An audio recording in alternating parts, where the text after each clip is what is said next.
Hello, guys, and we are back, and we're gonna do talking about some prospects. We're gonna go each position. Draft Day here is gonna go over his top five, top 10 list, and we're gonna go in depth kind of about each player in the position. And he is gonna explain more about the quarterbacks he didn't write about in his previous ranking videos. We're gonna go over what systems they would fit, what team would be the best fit for this team, and so on and so forth. So today's position is going to be quarterbacks, and so Draft Day started off. Who is your top five or top 10 quarterbacks so far? Um, my final rankings, like I'm pretty much done with all my quarterback evaluations. That's the one I probably do it first. Like I break it down as soon as the underclassmen declare, and I go down through the list and all the way until the combine ends. And then I really don't let pro days determine what I do. That's why like my final rankings of quarterbacks comes out really early. More so like I think it came out my this year came out like on the February 26th, really early, right after the combine, because I don't really let pro days deter anything like I really feel about them. I already feel how I'm gonna feel, and pro days don't ever deter that. So Right. Yeah. I started off with number one, Teddy Bridgewater, the quarterback out of Louisville. He's 6'2", 214 pounds. He didn't have the great pro day that everybody thought he was going to have, but I went back and I was like, well, I've never really heard of a top-tier quarterback never having a good pro day, so why didn't he succeed? And I said, would I drop him down in my rankings? And I'm like, no, I'm not going to drop him down, because if he had a great pro day, it wouldn't have changed anything about how I feel about him. And if he had a bad pro day, it wouldn't have changed anything. And NFL teams, they're going to have to do their own homework on him. Like, if you thought he had a bad pro day and it's not what you saw on tape, go on ahead. Work him out yourself. If you still feel that way, that he's not good, then don't draft him. But if you see what you saw on tape on your own workouts, you can do that. I'm not an NFL GM. I can't go and ask Teddy Bridgewater to come work out for me. So obviously that's how I feel about him. Right. Well, even though we wish we could ask him for a personal interview, we can't. Yeah. I'm talking about like personal workout. Yeah. Right. Because I know he's gonna kill it in the interview. He's probably gonna kill it in the interview. I kind of want to see him work out, but for myself, but I can't do that. I will agree with you there. I think Teddy Bridgewater is the best quarterback in this draft. Me and you compared him to his play styles to Aaron Rodgers. We're not comparing him to Aaron Rodgers. We just say he's a passer first. Similar son. Yeah, he's a passer first, and he has sneaky athleticism. And I've watched tape, I've watched games of him, and I cannot say, there's not games for me that he has lost. I've seen, the UCF game, his defense lost him the game against Blake Bortles, but he played one hell of a game. I've seen him scramble, rush for yards to get the first down when nothing's there for him. But you brought this point outside this podcast about he will kill you pre-snap.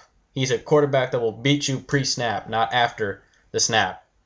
And can you explain to the listeners what do you mean by that he kills you pre-snap before post-snap? He beats you in pre-snap because he has an understanding of the game. He has an understanding of reads and coverages. He picks up things very quickly. Like, he's a highly intelligent young man. The man, I believe, graduated in 3 years. Graduated in college, and in 3 years already has his bachelor's. That tells you he's a little bit advanced as far as just IQ wise. He makes all all his when he beats you. There's two types of quarterbacks. There's quarterbacks that beat you before the play, and the quarterbacks who beat you after the play. After the snap. I'm sorry, after the snap and before the snap. Teddy Bridgewater fits in a mold where he beats you before the snap, like the Peyton Mannings, the Tom Brady's, the Aaron Rodgers, the Drew Breeses. Those beat you guys before you even a ball is snapped. He already knows what coverage you're in, and he has an understanding where to go. If he understands if it's cover 2, cover 3, cover 1, a single high safety, he has an understanding of all of those type of things and the looks that he's gonna get. I mean, it's gonna get better because he's gonna have time, because college defenses aren't as sophisticated as NFL defenses, but in time he'll have an understanding of those because he picks up things really quickly. Because the number one thing people always say that the quarterback has to be able to do is process information quickly. Right, exactly, and I see that a lot in And that him. was the ultimate flaw for Ryan Leaf for a number of quarterbacks. Even Rex Grossman, they said that was one of his big problem was he wasn't able to pick up the offense really quickly. Geno Smith struggled a year ago because he couldn't pick up the offense really quickly. I mean, it's not that they're necessarily not smart; they just can't process Yeah, information as um, quickly. Teddy Bridgewater, I think that's probably his biggest strength. right, and to me, the one guy that points out the most, Case Keenum, never made the team his first year because he did not understand the playbook his first year here. And Gary Kubiak said that he's not on the squad, he'll be on our reserves because he didn't know the playbook. He never understood the playbook even after a whole year. That's why he never put him into the lineup at all. That's why we always ran with 2 or 3 quarterbacks. We never brought him in, and that's a very good point. That Terry Bridgewater, I think he's the intelligent quarterback. He's very smart, and I just I think he is going to be the best quarterback in this draft. And if people, if he slips and falls, let's just say he falls to 8 to Minnesota, I just think Minnesota, he's going to play with even a bigger chip on his shoulder. The fact that he didn't got that people, these draft experts, passed up on him. But what team do you think he would fit on the most? Like, what scheme would fit Teddy Bridgewater the most?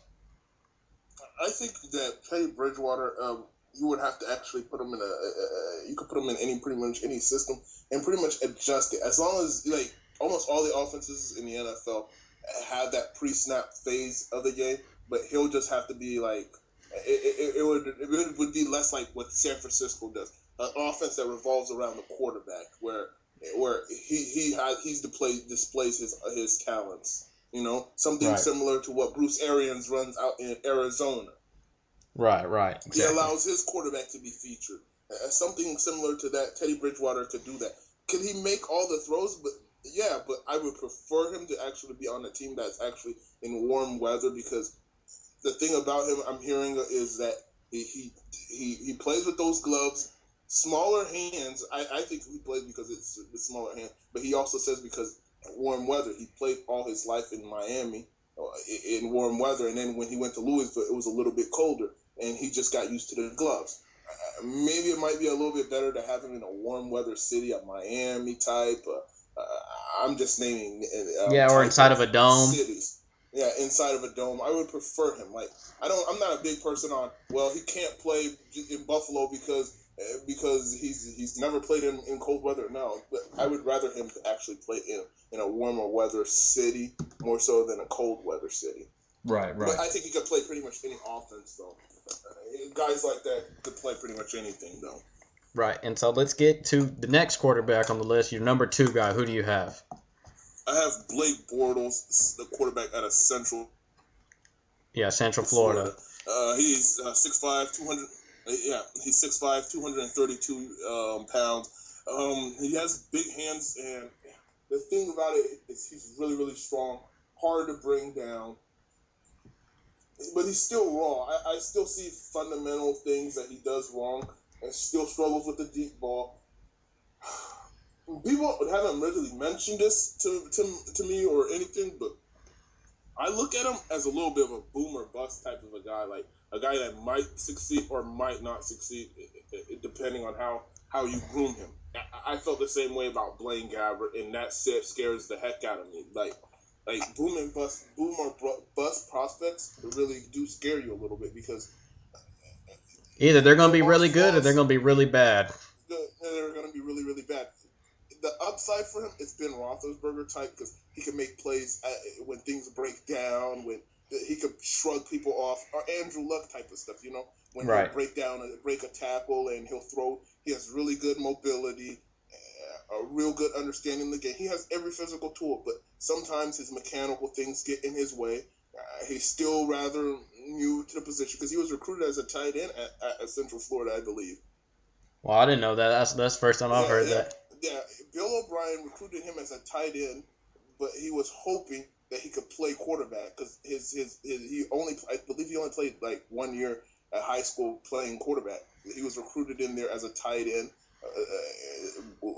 with a potential to play quarterback. They were going to try him out at quarterback first. If it doesn't work out, they're just going to stick him to tight end. And he eventually was able to beat out Godfrey, who was the starter and even was on the team with him this year. But he beat him out, and he became the starter. And Blake Bortles showed a ton of upside. But arm strength isn't as much of a concern as it was before. Like, some of the times you'll see him soften some balls where I'm like, well, you could have beamed that right down through a slant between the linebacker and the safety. Right. Sometimes you might wobble that one. But as far as his deep ball accuracy is probably like the biggest flaw right now. His feet get tangled up sometimes, but he's not a perfect quarterback yet. He's probably a little bit more of a project than even what Ben Roethlisberger was coming out of Miami, Ohio. Right. And so what kind of system do you think he'll fit in? A system that would actually require a team that has a running back that could probably catch the ball out of the backfield. Because if you watched Central Florida a lot last year, he liked to throw the ball to Storm Johnson a lot. Right, I saw that. I actually even like Storm Johnson. Like, he likes to throw it, check it down. He can throw the ball in check downs, understandings of those type of things, and just make sure that he's more adapted. And don't put all the pressures on him. I mean, like, I would rather him not throw 40 passes in a game because you just don't believe he'll win the game that way. Win the game with him that way the first few years. Eventually, you can have him be that quarterback, but at the same time, you rather have a good running game and a running back that can catch the ball out of the backfield more so than just a system. As long as your system features the running back catching the ball out of the backfield, you'll be good. Right. And so let's go to the number 3 quarterback on your list, and who do you have? I have Johnny Manziel, the quarterback out of Texas A&M, and this might have been my second most intriguing evaluation that I have ever seen. Because there are some times that I love Johnny Manziel, and there are times I really don't like Johnny Manziel. His height is a little bit of a concern because people can say, well, I mean, I want to address this right off the bat. Like, not everybody who is under 6 foot is Drew Brees or Russell Wilson. Right. The majority of quarterbacks in the NFL are beyond 6'2" or higher. It happens for a reason. These NFL coaches realize you could see it. There are certain people who could overcome this height thing than others. Johnny Manziel might be able to overcome it, but the tendency is that there's not that many quarterbacks that could do it. You know? Right. We don't see a whole bunch of 5'10", 5'11" quarterbacks all over the place, or else we would. Yeah, not every 5'10" or 5'11" quarterback is Russell Wilson.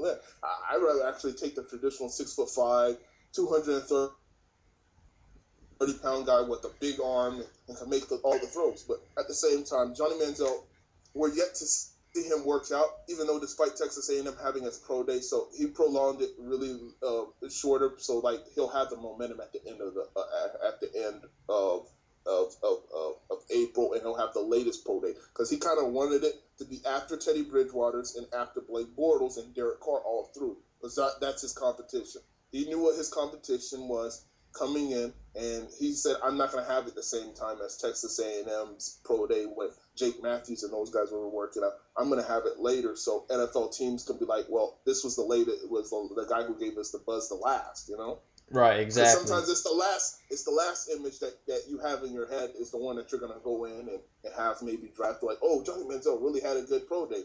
And that's, that might be the thing that, teams end up liking at the end of the day. That's what I think that the reason why he decided to have a pro day later rather than having it in the actual Texas A&M pro day. Right, he did a business decision. He made a business decision to do that. But Johnny Manziel scares me because the thing about him is you have to first, if you play him early, you can ruin him completely if you think that he's going to do what he did in Texas A&M. That's not what's going to end up happening. You're going to have to play him in an offense where you hide all his deficiencies. His pre-snap ability right now is borderline bad. From a scale from 1 to 10, it's probably a 1. He breaks out of the pocket entirely too early. People say it's instincts. In the NFL, you're going to get killed. Right. RG3 saw what happens in the NFL. These guys are bigger and faster. You could ask RG3 what happened. RG3 was smoking everybody in college and running past those defenses. Those guys are big and they are fast. And it's usually a culture shock to those running quarterbacks that think that they're going to run around in the NFL. You're going to get hit. Exactly. And at 5'11", 207 pounds, you're going to get hit and you're going to miss games. And when you miss games, you're not helping your team win. And if you're not helping your team win, they're just going to cut you. Exactly. This NFL's now become what have you done lately league. And if you only played average 10 games a season, or if let's just say he played 10 games, got hurt, the next season he played 5 games. That third season, that's his do or die season right there because exactly. Because they nowadays, back in the day was like, oh, we're committed to the first rounder because he's getting all this money. Now with his rookie wage scale, it's just if you don't do nothing for me, Johnny, you can be up there with Tim Tebow. It's whatever. They'll cut him now, and we're not exactly. That's exactly what everything you just mentioned was going to be the words I was going to about to say. I just hope we're not rooting for him to do bad. We want these players to do good. That's why we give the insight on him. It's just, like you said, there's no middle ground when it comes to Johnny Manziel. Either you really like him at times, or you just really like, man, Johnny, man, just don't, you're killing me. Like, you're going to give me a heart attack. Yeah, and there's not a lot of guys like us. There's like, either like I don't mean to be bringing up like other people like Merrill Hodge, or there's guys like Daniel Jeremiah who think that he's a franchise quarterback. Daniel Jeremiah from NFL Network. Exactly. He mentioned that he thinks that Johnny Manziel could be a franchise quarterback, and he's really highly thought of in the NFL. And then you have guys like Merrill Hodge, who just think he won't. Says that he doesn't even belong in this league. Right, and he thinks that he'll do. And I'm in between, and most fans and most people there's no in between ground with Johnny Manziel. Not a lot of people are like me and you, who have like, well, you can play him, but you have to hide his deficiencies. He has little holes in his game. Hide his deficiencies long enough where he can become a good NFL player, because he can progress. The things that I see that Johnny Manziel doesn't do good, those are things that he could be taught and eventually learn. Right. It's not like Tim Tebow where you can't teach him to throw. That was it. What you saw is what you got. Johnny Manziel you can improve him. You can teach him things. You could teach him, man, you don't got to run all the time, dude. And one point you brought up that was really good was how great his O-line was for the 2 seasons he was there. And in these top teams, some of these top teams do not have a great offensive line like that, like the Jaguars, to say, or even the Atlanta Falcons. I'm not saying he's going to get drafted, but some of these top teams, most teams in the league don't have the great offensive line he had at A&M there. Especially the teams that are picking in the top 10. Offensive line is a need for a lot of those teams. I'm looking down the list, and I'm seeing a lot of these teams, they have holes on their offensive line. And if you draft them in the top 10, outside of maybe Cleveland, those teams that need quarterbacks, because we could all agree it's Houston, Oakland, Cleveland, Jacksonville, Minnesota, and Tampa Bay is kind of a wild card. Those are the teams. I could name 6 teams. Minnesota has an average O-line. Browns have a great O-line. After that, those teams have bottom half O-line in the league. Yeah, in the league. And he played with Obai. He played with Matthews. He played with Jokel. He literally has played with 3 tackles that are about to be all top picks in the draft. And, next year's draft. The next year's draft. Obai probably would have been a top 15 pick this year if he had declared. Exactly. And so he's played with wonderful talent there at A&M. But, that's all I have to say really about Johnny Manziel. You can either love him or hate him, but me and you see the middle ground when it comes to him. I think if a team rushes with him, man, he'll be out within 3 to 4.5 seasons. You won't see Johnny Manziel no more. But let's move on to your fourth rated quarterback on this list. And my 4th rated quarterback is somebody that has risen off my boards, because 2 years ago, I would have probably told you that Derek Carr is probably going to be a 7th round quarterback that's going to kill it in practice, because we all knew he had a big time arm and we all knew he could make all the throws, but he never got it kind of mentally. But when he started playing a little bit more and started maturing a little bit more, Derek Carr started becoming a better quarterback and eventually rolling up to my status where I think he's a fringe early second rounder, late first rounder kind of guy. Right. And speaking of that, I think the only two teams that would touch him in the first round, one is a reach, one is probably most likely going to happen. I think the Browns probably take him at 26, and we have done the draft where I think you made them take Sammy with the 4th pick, and they got Derek in this, and I think that would be a wonderful first round for them to get a quarterback that they would like and fit the system. And from what I heard, they already said they don't want to pick a quarterback in the top 4. So to me, that believes either they probably want to hopefully get Clowney or, offensive tackle or most likely Sammy. But I believe Derek Carr will probably go to the Cleveland Browns most likely, and the Cleveland Browns will draft him 26. He'll be drafted early second round. Somebody will get him, or somebody will try to jump in and get him if Cleveland passes on him. There's also opportunity where I believe that Oakland might actually pass up on there. I'm hearing that if Khalil Mack is sitting there, they're not going to pass up on Khalil Mack. It's just that simple. Jacksonville likes Khalil Mack as well too, but I don't mean to be switching positions here, but Khalil Mack it might be Oakland's guy, but Oakland really likes Derek Carr too, so there's a chance that Oakland actually might pick Khalil Mack, trade back into the first round again, and then draft him. Right. We're not here to talk about draft situations because we can't read GM's minds. We don't know what's going on in Yeah. But that's just what a lot of people are indicating. And if you thought like a second team, and I think that he would fit.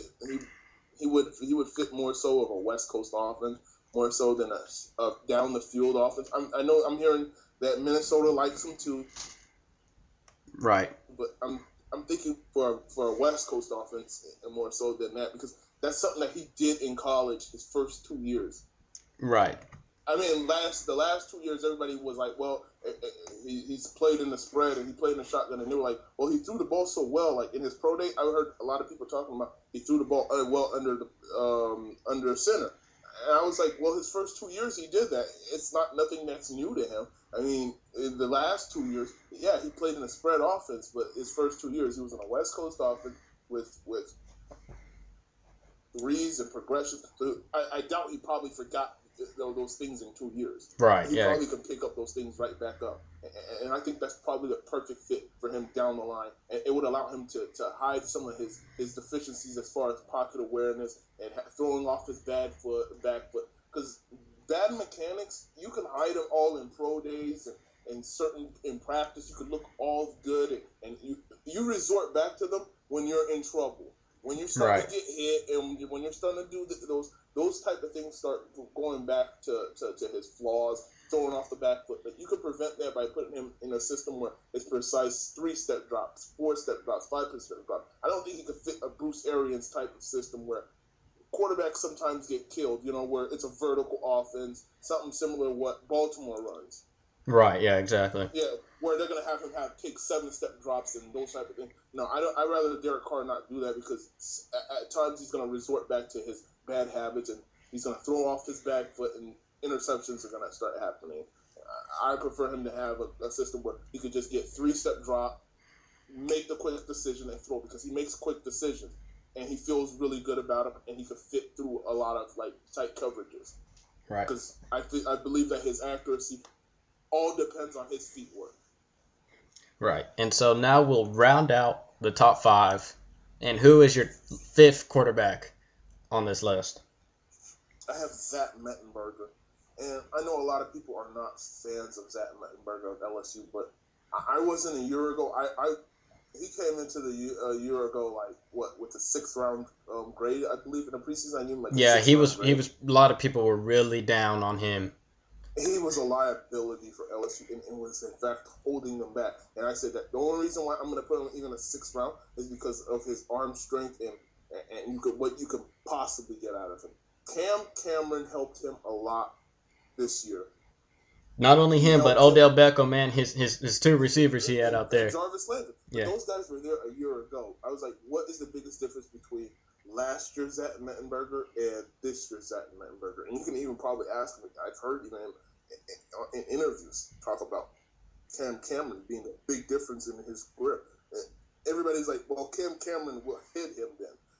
I don't think that that's necessarily true because he played with the NFL coach in college. Guess what? In the NFL, he's going to get to play with the NFL coach. Exactly. I mean, offensive mind, offensive coordinator. He's going to get to play with the NFL offensive coordinator. He's got the big arm. He could fit through almost like all the throws. And mobility is not his game. He's not going to move out of the pocket. He's going to require a system that is suited for him. If you want him to play him in a West Coast offense where he has to use good feet work and make precise throws on the rope, that's not his system. He's the guy, you drop back 7 steps, you have a good offensive line, and you throw down the field. Right. Yeah. The Drew Bledsoes, the Carson Palmer, I guess. Carson Palmer's a little bit, guys who are not reliant on their mobility. They're not going to roll him out of the pocket. He's not a fit for Kyle Shanahan's offense out in Cleveland. So, he's more suited to play in an offense that's going to go vertical and attack you down the field and set him up. And it's also going to require him to make easier reads also because what Cam Cameron also did for him, that it might be a little bit right now a concern, is he made things really simple on him. He'll motion out like a wide receiver and that automatically tells him, okay, if that cornerback follows that wide receiver, it's single coverage. Right. Yeah, and make it easier for him. Make it easier for him, and he can make all those easier throws. I like what I see sometimes from what Cam Cameron did for him. It made it easier for him, and NFL teams could do that for him too. So. Right, and now let's do some quick hits and give me your 6 through 10 quarterbacks and which quarterback you like out of that group. I have number 6. Number 7, I have A.J. McCarron. Number 7, I have A.J. McCarron. Number 8, I have Taj Boyd. Number 9, Logan Thomas. And number 10, David Fales. Who would you have at 6? I'm sorry I didn't get it. Jimmy Garoppolo, the quarterback out of Eastern Illinois. And out of those quarterbacks, which one do you like the most? Are they all ranked kind of close together, or are they pretty spread apart from each one another? After Jimmy Garoppolo, it's kind of like the separation between Jimmy Garoppolo and A.J. McCarron is quite a little bit kind of wide. But I think Taj Boyd, A.J. McCarron, Logan Thomas, and David Fales all are a little bit more closer to each other, more so than Jimmy Garoppolo, because I think that Jimmy Garoppolo is 6, but after that, those guys are really behind him. And Jimmy Garoppolo, I like him, but I don't like him to the point where some of these guys are pushing him up, where we're saying, well, Houston automatically should just immediately consider him as their second-round pick, draft Clowney or Mack or whoever, and then just take him. I'm not on that bandwagon quite yet, but I think that he could be a serviceable quarterback where you're like, well, 2-3 years down the line, which doesn't exist with first-round quarterbacks. It doesn't exist almost with second-round quarterback. I would say probably he'd be more of a hinge, late second round, early third round type of guy, where you're not even looking at him to even play almost the first year, because that doesn't exist with first-round quarterbacks or even second-round quarterbacks. Geno Smith, drafted in the second round, played day one. Right. Yeah. You're asking these guys to play now early, and if you're not invested in them, they're gonna kick you out quickly because they didn't invest a lot of money in you. Jimmy Garoppolo, I would prefer him to probably sit back for our first few years, understand the speed of the game, because he played in a simplified offense. To be honest with you, it was a simplified offense. He has every physical tool that tells you that he could be a really good quarterback in the NFL. He has the pedigree. Eastern Illinois has produced a quarterback before that we could look over and say, well, there was a guy right there that we had. I believe actually in one. I'm not one of those guys who said, well, I'm one of those guys who believe that there are such thing as guys who do good from certain schools. I don't know. Right, you believe in the system. You believe that if a guy comes from. I believe there's certain guys who have done like defensive linemen from Penn State. I tend to stay away from those guys because they've had a track record of being busts. Eastern Mount Union wide receivers. Right. Pierre Garcon, Cecil Shorts. I forgot the guy from last year that ended up making the team with I believe the Panthers. Right. I know what you're talking about. Yeah, I can't get his Yeah, name either. for Mount Union. Mount Union has a bunch of wide receivers that's come from their school. Eastern Illinois, they've had I believe Sean Payton. They had Tony Romo. Tony Romo and now maybe Jimmy Garoppolo. A lot of quarterbacks that have an understanding of the game, good football minds. Right. Maybe There's just some schools, that just produce that certain type of mold, that certain type of player. We had, back then USC, USC's day, we had like O linemen. We have really good O linemen. We also have a lot of good other positions. The only one we really have questionable in the NFL is kind of quarterback, but there's also like LSU right now, the corners. You look at LSU for corners. Two of their corners have been really good so far, and then also Tyrann Mathieu. And, back in the day, also one thing about Penn State, don't draft a running back from Penn State. Also was one big thing also I remember people would say. Don't draft a running back from Penn State. And even the linemen in Penn State have not turned out to be really good. Courtney Brown, a lot of those things. But you got to take it with a grain of salt, though. Like, right. You can't be like, oh, I'm eliminating him because his predecessors were really bad, because that's when you're starting to make mistakes. Right. You can misjudge a guy just because he comes from a bad factory, so to speak, Just because Penn State's always had bad defensive linemen doesn't mean, let's say Jadeveon Clowney went to Penn State, just because they had bad defensive linemen doesn't mean he's going to be a bad defensive lineman. But yeah, you just can't base somebody off of just because what school they came off and just because they produce bad talent. But anyways, outside the top 10 ranking, who do you have as a late gem? There's one person I have in mind that we mentioned once as a combine snub, and that he didn't get invited to the combine that I liked, that I've seen at this certain college. But can you name me a couple gems, 2 to 3 people you like in this later rounds that you can develop, into a good quarterback maybe? One I went back and I liked before his junior tape. I could not stand his later tape because I'm going to start off with this guy more so than the guy I'm going to mention as a guy who I really feel is going to be the sleeper. But I feel Jeff Matthews of Cornell, there's some hope in there. I mean, if you develop him and maybe even have him in there as a third string quarterback, holding the clipboard in a meeting room every single day, he picks up on it. He's obviously a smart guy. He went to Cornell. He picks up on it.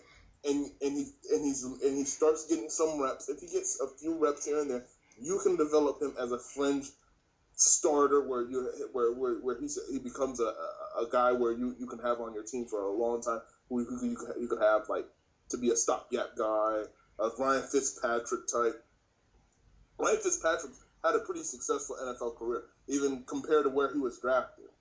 Exactly right. I mean, he even got paid big money because they thought he was something at Buffalo Bills. Yeah, I think he has the potential to be even a Ryan Fitzpatrick.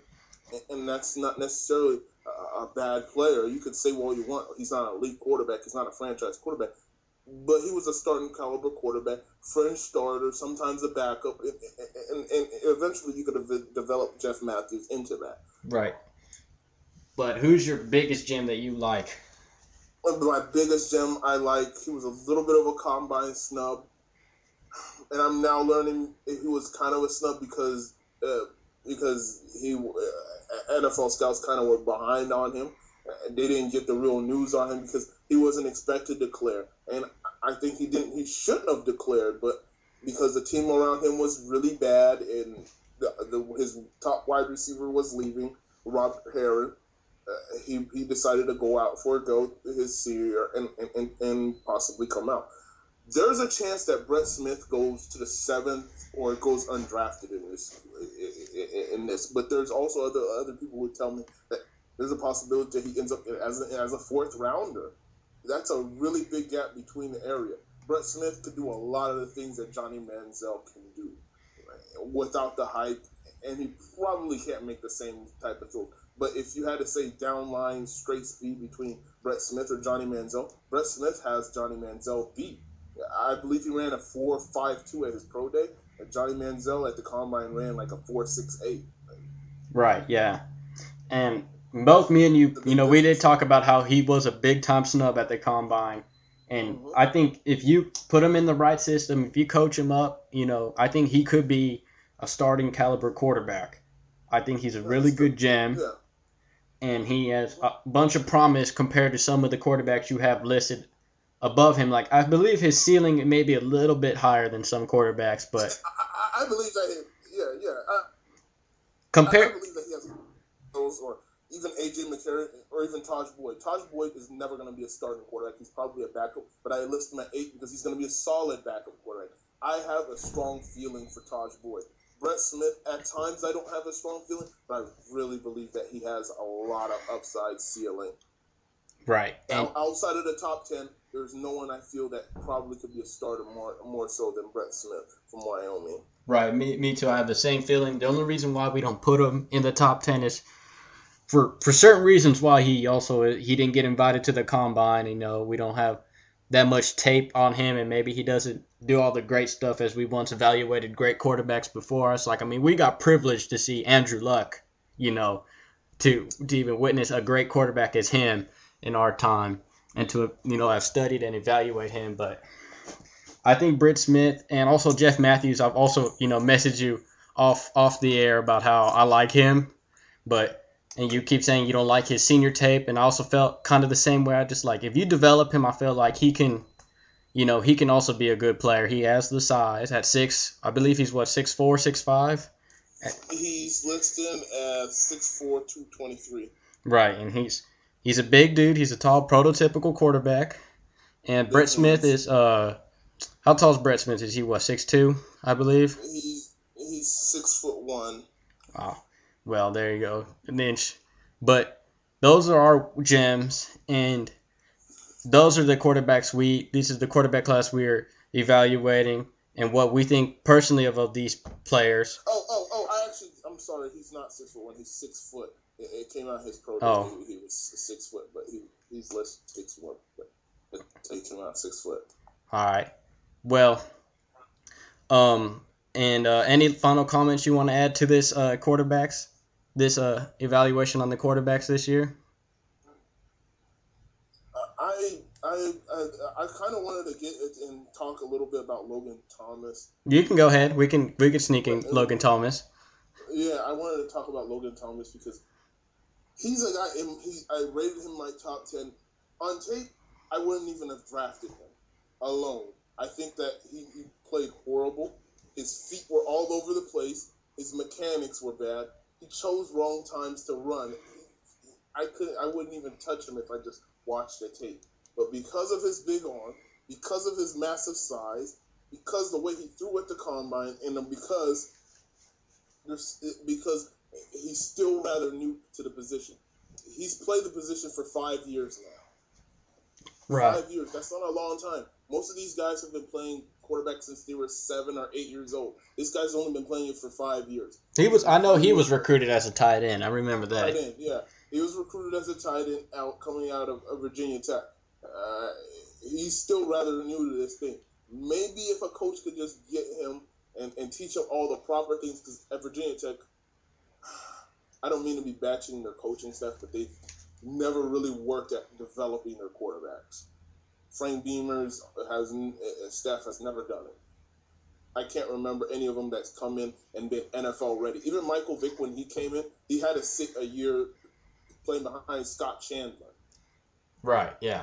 Because he wasn't NFL ready. They don't teach you some of those things at Virginia Tech as they would teach you. I would rather see him in an NFL coaching staff. Maybe get breakthrough to him, and Logan Thomas could eventually become that quarterback. Because if I watch him on tape, I'm saying this guy's not a quarterback, but something just keeps on intriguing me. At the point where I even rated him at a 98 out of 200. Right. And I remember about maybe when Andrew Luck was coming out in the projected draft, he was rated as the best quarterback before coming in. There was a lot of hype around him until people saw his tape and people saw what you saw, and we're like, oh man, I wouldn't touch him at all. To me, what says about Logan Thomas, he's a big project, big developmental project that if you want to invest 2 years into and hoping you can get a great player out of it, his ceiling could be very high. If you teach him all the right things, he could be a great quarterback. But his bust potential, his floor is very low also. And that's the one thing. If you draft him, because I'm hearing third round, and that's just scary to me. Drafting him in the third round means. That means you believe in him in some way. Yeah, you believe in him in some way. I would, because that's a premium draft pick. That's a premium draft pick where you could be drafting maybe another need on the defense or the offensive side, rather so than a quarterback that's going to be a backup. Because if you draft a backup as a skill position or a position player, you could put him on special teams. You're not going to put Logan Thomas on special teams. Oh, no, you're not. You're not going to. I mean, if anything, he's just going to see preseason snaps. Mm-hmm. That's about it. Yeah. And is that enough to draft a guy in the third round? No, I wouldn't touch him late fifth round, early in sixth round. That's it, and seventh. Fourth round to sixth round range, but I'm hearing third round, so. That would be a big time breach depending on what the team is, I believe. Like, that wouldn't surprise me, but I'll be like, man, they must really want to develop this kid. And also depends on what, where he goes. Let's just say he goes to the Green Bay Packers, or the Patriots, mm-hmm. A team that's like, they already established their franchise quarterback. They really don't. Mm-hmm. And if he goes to the Patriots, let's just say that he'll be the third string because Ryan Mallett has already secured the second string spot. And they'll just develop him and eventually probably trade him off. Eventually trade him or eventually becomes a successor for maybe even Tom Brady. But that is Tom Brady isn't exactly 25 years old anymore. He's in his 30s, people. He's in his 30s. He is. He has more years done in the NFL than he has played. His career is more than halfway over. That's all I'm gonna say. Right. But that's, you heard some good gems from us. You heard some good developmental players from us, people we like, people we wouldn't touch at all, and some players that, we don't believe in hype. Between me and Draftday, we're not like ESPN. We're your more than above average NFL draftnik, where a lot of players go off of, as Merrill Hodge once say, highlights don't get you drafted. Highlights don't get you, plays. Those are just highlights. Those are top 10 for a reason, because you did something once in a blue moon, and it worked. But, just how me and you are very similar to Johnny Manziel, and that's kind of hard to find about people like that, because you hear some draftniks are like, yeah, he's the franchise quarterback. He's the next Frank Tarkenton. He's gonna be in the NFL for 10 years to come. He'll be the first quarterback to win a Super Bowl out of this group. And there's some people who are like, I wouldn't even touch him until the fourth round. But we see, like you say, we gotta take things with a grain of salt. You gotta. For every pro, there's a con. There's no such thing as a perfect quarterback. We don't get to have Andrew Luck every year, as much as every team would like to, but we don't. So, what would be the next position you want to go over next time for our viewers so they can look forward to? I wanted to break down defensive ends. I have a strong feeling for certain ones and certain guys who I think that can play certain positions in certain schemes. So defensive end is probably going to be the next one that we end up doing. Right, and we're probably going to have a good talk about Mr. Clowney, and a lot of people are very low on him just because he had one foot in the NFL.